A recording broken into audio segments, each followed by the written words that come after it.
Elite Facts presents Bodybuilders Who Went Too Far. 10. Cooney started weightlifting at age 16 and took on some really grueling routines. By the age of 18, his doctor told him to slow his progress down and, more importantly, to stop using steroids. The drugs had already taken their toll, though, and through his own admissions, their use had caused him chronic chest pains, scarring on his heart, and breathlessness. He stopped taking the drugs, but the damage was done, and he suffered 3 strokes before being told to stop bodybuilding completely.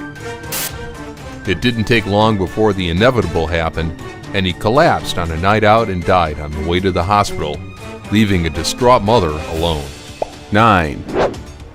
The saddest thing about bodybuilding is that it's really not the best activity for your health. Many bodybuilders focus so hard on their aesthetics that they neglect important health issues. One tragic example is Anthony Durezzo, who suffered from cardiomyopathy, a congenital heart defect. Doctors warned him that if he didn't stop pumping iron and doing steroids, the condition would kill him, but the lure of the gym was too much for him. In 2006, he ignored doctors' orders and started working out and shooting growth hormones. He flew to Pittsburgh to compete and died of a heart attack in his hotel room the night before the show. 8. Some bodybuilders are specialists, focusing on just one muscle as opposed to making the whole body a harmonious masterpiece. Mustapha Ismule is one of them, and he holds the record for the largest biceps in the world.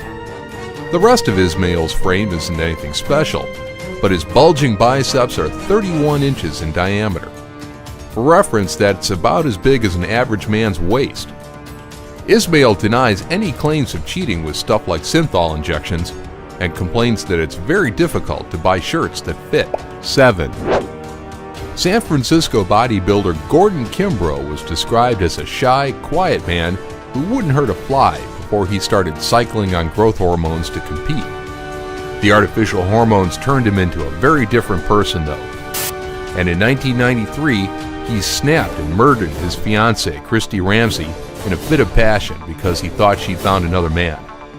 Police found him the next day at the scene trying to inject enough Lysol into his neck to kill himself. 6.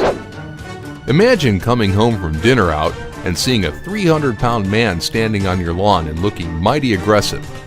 This is the scene that a California couple faced when Arzu lost his mind and went crazy. Arzu attacked the husband immediately, savagely beating him and breaking his jaw. When his wife ran inside to call the police, Arzu grabbed her by the head and fractured her skull. Thankfully, nobody was killed, and the rampaging Hulk was taken into custody. 5. When bodybuilders get so obsessed with their size, they can take some desperate measures to get big. One of the most popular aids in recent years has been synthol, a synthetic oil that is directly injected into a muscle to inflate it. The end result looks unnatural and bizarre, but it certainly does the job. Greg Valentino was at one point the man with the largest arms in the world, and he employed synthol to keep them huge.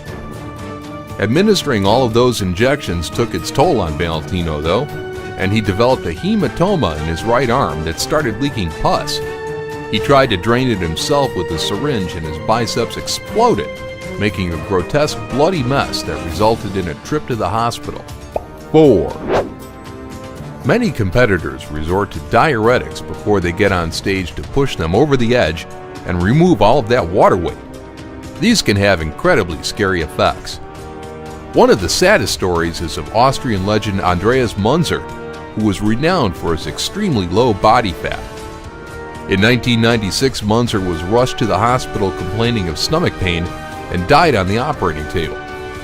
His autopsy revealed that he had had numerous tumors on his liver, his testicles were shrunken, and his heart was twice the size of a normal man's, all the result of his chemical abuse. 3. In 2011, giant bodybuilder Chad Brothers was in the middle of a workout at a Gold's Gym when he tripped and fell off an elliptical machine. That was all it took to send him into a crazy frenzy of drug-induced proportions, threatening people and damaging property. CCTV shows Brothers rampaging through the gym. When the police showed up to apprehend him, it took 2 shots with a taser to bring him down, and he passed out and died an hour later. 2. One of the scariest things about the effects of human growth hormone on the brain is that it can lurk unnoticed for years. Take Bird-Hill Fox, famous for his incredible muscle density. After winning multiple titles, he returned home to start his own gym. Then one day, he walked into the dress shop that his mother-in-law owned and shot her to death with a pistol, and then shot his wife. He claims it was all in self-defense, but the evidence was against him and he was sent to jail for life. 1. Gary Hyming demonstrated the risks in bodybuilding in the most extreme way by dying on stage. Hyming was competing in the Masters Division event when he collapsed from a heart attack after his set. Amazingly though, the show continued after his body was removed from the stage. Thanks for watching another amazing video, folks. Subscribe for more from Elite Facts.